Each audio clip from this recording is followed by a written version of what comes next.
We were expecting a week of diplomacy in Europe, and that's exactly what we are getting. Honestly, it's becoming hard to keep track. Bilaterals, trilaterals, it's all happening in Europe. And the hardest to track is the French president. You blink and Emmanuel Macron has flown to another city. That's how fast he's moving. Yesterday he was here in Kiev. After meeting President Volodymyr Zelensky, he flew to Berlin. He was joined by 2 European leaders there, German Chancellor Olaf Scholz and Polish President Andrzej Duda.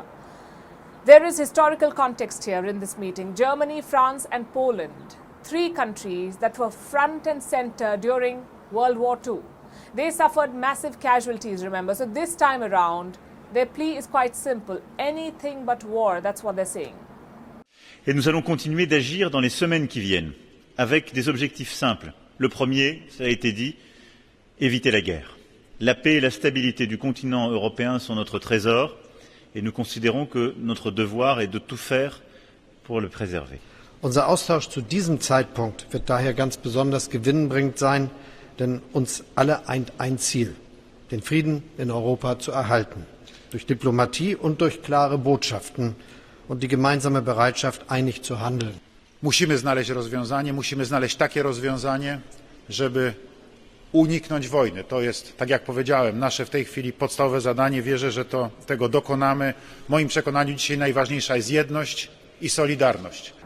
All the focus was on this trilateral, as expected, since Europe's big two were taking part in this meeting, but diplomacy was happening elsewhere too. In the Serbian capital, an interesting meeting took place. The prime ministers of Bulgaria and Serbia held talks there. What was interesting about it? You see, Serbia has traditionally been a Russian ally. Bulgaria, on the other hand, is a NATO member. Both leaders did call for de-escalation, but their language was very different. Bulgaria said Russia must follow international rules. Serbia, on the other hand, was not so explicit. Their prime minister said the region does not need instability. It's as diplomatic as it gets. The third meeting also happened in Europe, but not inside the European Union. It happened in London. British Prime Minister Boris Johnson welcomed his counterpart from Lithuania. Again, there is historical context there. In 1990, Lithuania declared its independence from the Soviet Union. Today, they're taking on China. Handling bullies is something of a Lithuanian speciality, you could say. In London, both the prime ministers reaffirmed their commitments to NATO. And it's very good to know that, you know, we have a very strong partner and friend in allies, that we are together like NATO and others, and I think it's extremely good what you are doing on Ukraine. We're shoulder to shoulder with you and all our NATO allies, and we want to make clear that we support you when it comes to the immigration issues in Belarus and all the questions that we're now facing.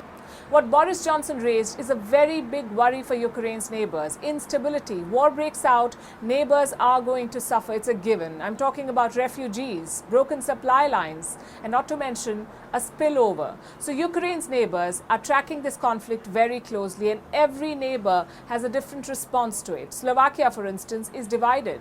Their parliament is debating a new defense treaty with the United States. Some lawmakers unfurled the Ukrainian flag inside the parliament. Here's what happened next.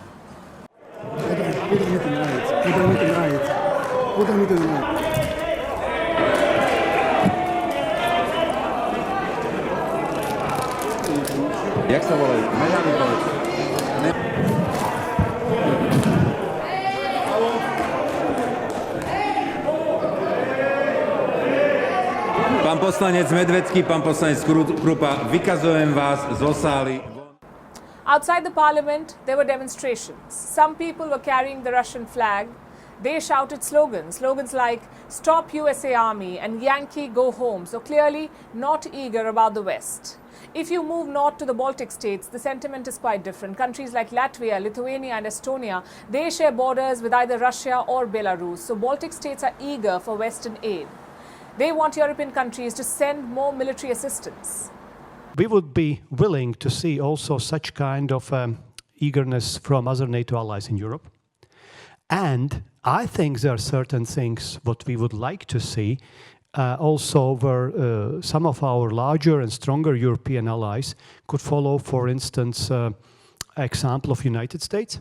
because you know that United States are giving quite large military assistance. So European capitals are buzzing with diplomacy. The question is, can there be concrete results? There is one high-stakes meeting scheduled for Thursday in Berlin, the Normandy talks. Now here's a short background. The Normandy talks involve 4 nations, Ukraine, Germany, Russia and France, and they focus on the insurgency in eastern Ukraine. The government in Kiev versus the Russia-backed separatists, that's the focus. President Zelensky is open to reviving these talks. But he has 3 red lines. Number 1, no compromise on Ukraine's territorial integrity. Number 2, no direct talks with the separatists. And number 3, no interference in Ukraine's foreign policy. It's only fair. If the Normandy talks succeed, it would be a big win. But getting there is not going to be easy, especially looking at these pictures. Those are Russian warships you see crossing the Bosporus. Their final destination is the Black Sea. These ships will firm up Russia's southern flank near Crimea. In the north, the S-400 missiles are well in position. They have been deployed near the Belarus-Ukraine border. The soldiers and weapons are ready for the grand military drill. NATO believes these drills could be an excuse for Russia, that Moscow will use these drills to invade Ukraine. So how is the NATO responding? With drills of their own. The NATO is staging military exercises in Estonia. On Tuesday, British soldiers also joined this exercise. The next 10 days could be crucial here in Ukraine. The joint drills will be happening in Belarus. The Normandy talks may be finalized. Plus, the dreaded Russian winter will start easing off.